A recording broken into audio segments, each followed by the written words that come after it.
In today's video, we're going to discuss all the latest NHL trade rumors, including a crazy rumor regarding Artemi Panarin, as well as some updates on other players like Skinner, Pacioretty, and Karlsson. All that's coming up next.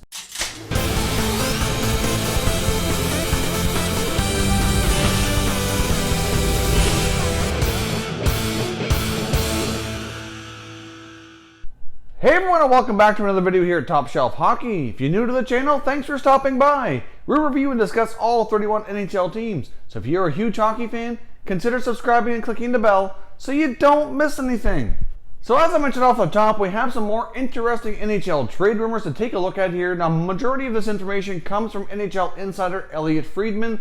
As most of you likely know, Elliotte Friedman's a very trusted and reliable source here. So we're certainly, regard the information that he delivers to be very valuable. Now, some of the information here from Friedman, especially regarding Panarin, was just strictly his own opinion. He didn't have any inside sources. This was just him speculating. But let's dive in and have a look here. So could Artemi Panarin join the Toronto Maple Leafs via trade here, either whether before the season starts or sometime during this season? It's certainly a wild speculation that Elliotte Friedman threw out there, and it's really very something interesting to think about. Basically, I think at that point in time, the Toronto Maple Leafs would be so loaded up front that they would probably be unstoppable. I mean, obviously, as they stand right now, they have a tremendously gifted offensive group of forwards. Can you only imagine throwing Panarin into the group there? That's just absolutely lethal. I don't even want to think about how dangerous that would be.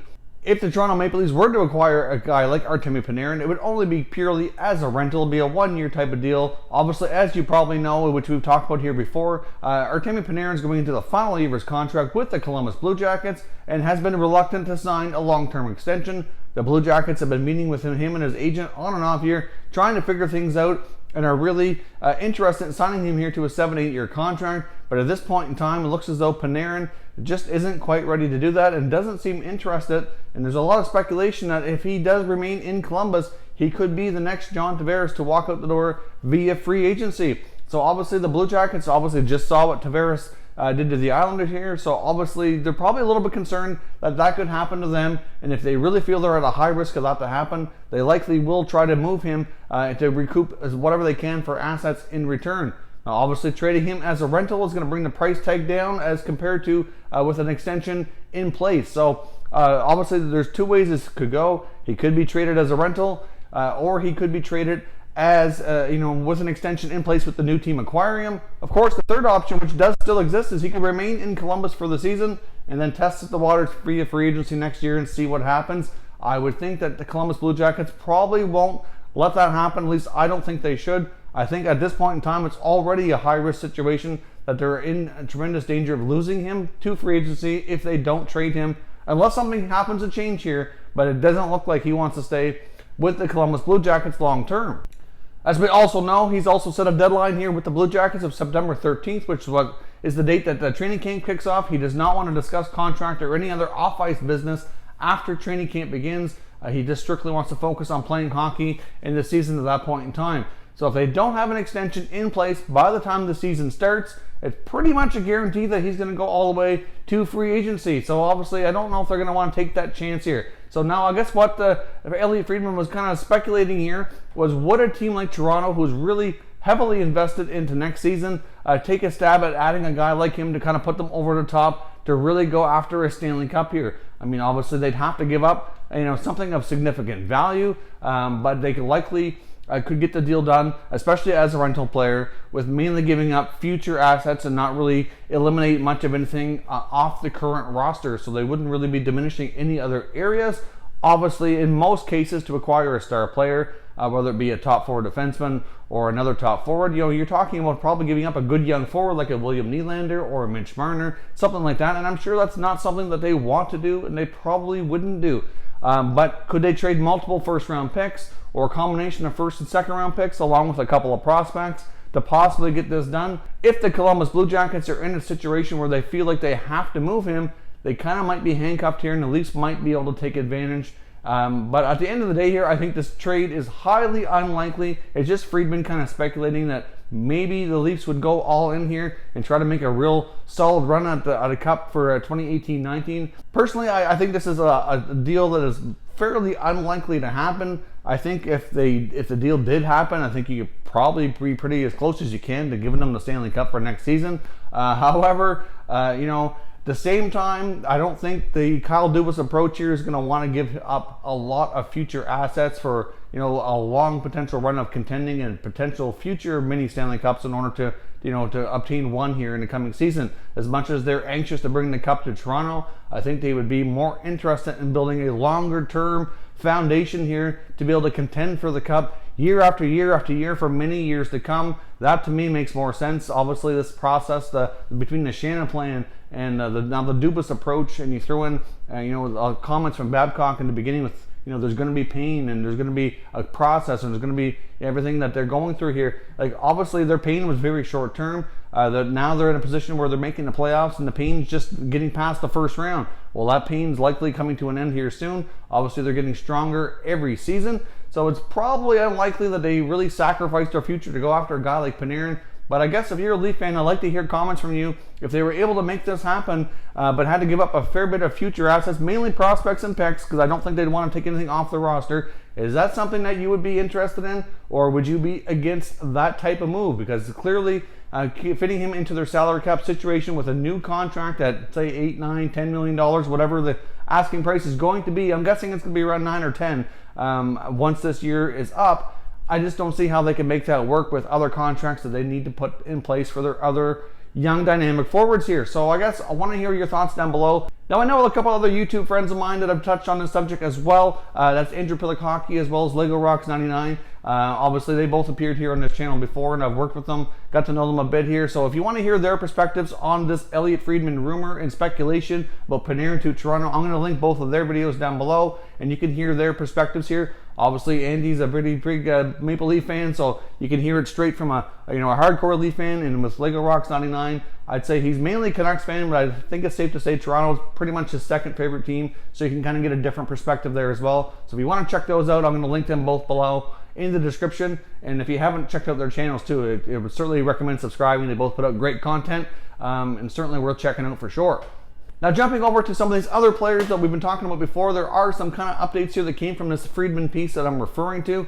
Obviously, let's jump over and take a look at guys like Skinner and Pacioretty. We're kind of in a holding pattern with all of these guys, really. Between what I've seen from Elliot Friedman as well as some other resources online here, it looks as though the Chicago Blackhawks and the New Jersey Devils might be teams to keep your eye on with these guys. The main reason we're in a holding pattern here with a lot of these players right now is there's a lot of teams kind of reluctant to make trades, as there are, obviously, as we know, we're going through a lot of arbitration processes and contract negotiations with RFA players. And over the next week or two, there's still going to be a lot of those teams and players trying to come to terms. We may see a few more go through the arbitration process. It's hard to say, but I guess a lot of teams are kind of waiting to see what their cap situation is like once all those contracts are looked after, which is kind of part of what's going on. At the same time, the other reason here is teams are being patient and trying to make sure they get themselves the right deal here.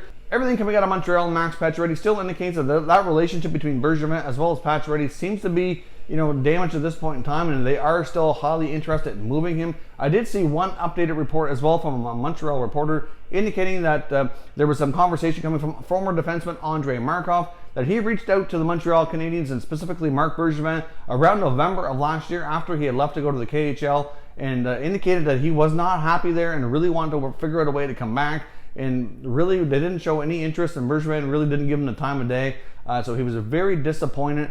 And then after all the years he put into Montreal to not even be given really a shot at a shorter term contract. So kind of hard to say what Bergevin's approach here has been with some free agent players is now, with trading PK Subban and now looking at Max Pacioretty. It's just kind of an odd approach at times with how he's handling some of their bigger name players. But at the same time here, it looks as though that trade does seem to be inevitable. The Devils and the Hawks appear to be the ones with the most interest at the time. Obviously, as we know, the Hawks cleared some cap space recently. They're kind of in a holding pattern, waiting to see what the best deal is here for them. And New Jersey has lots of cap space. They have obviously a team on the rise. They had a tremendous year last year, largely due to a lot of younger players really stepping up and taking on bigger roles. And from what I can gather here, it looks as though they wouldn't mind mixing in an experienced forward more on that group to kind of enhance the scoring up front. As we know, Taylor Hall led that team in scoring, won the Hart Trophy, had a tremendous year, but there was quite a gap between him and the next highest scorer. So obviously, largely was done on Hall's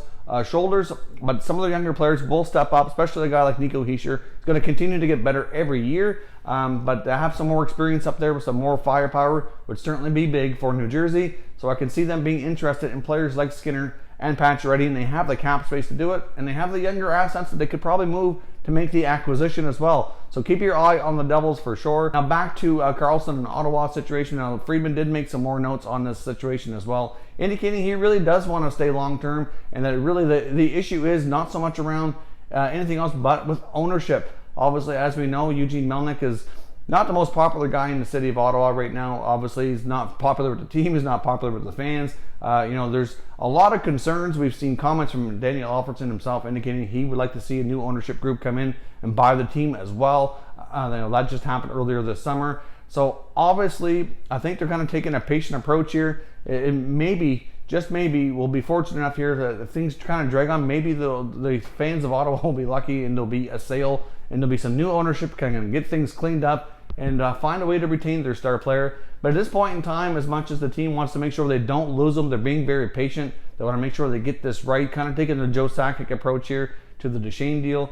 A little bit different situation based on number of years left on contract though. So if they wait too long, obviously the value could be diminished. So there is some risk involved for sure, taking either the quick approach or the wait and see approach. But the latest information from Friedman was that he does want to stay.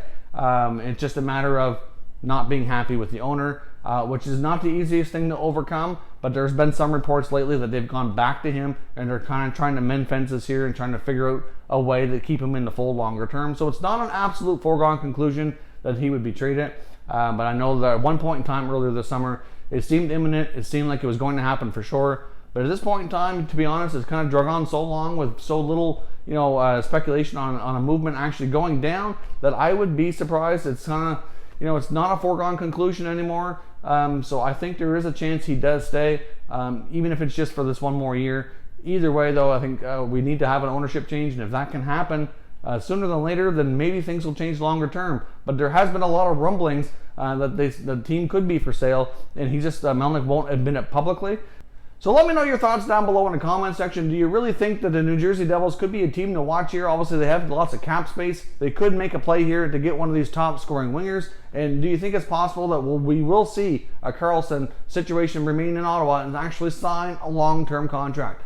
So if you're new to the channel here, I hope you consider subscribing. We cover all 31 NHL teams. There's plenty of content here for all hockey fans to enjoy. So if you're new, hit that subscribe button. If you like this video, hit the like button as well. I'd appreciate it if you did. As always, thank you very much for watching, everybody. We will catch you next time.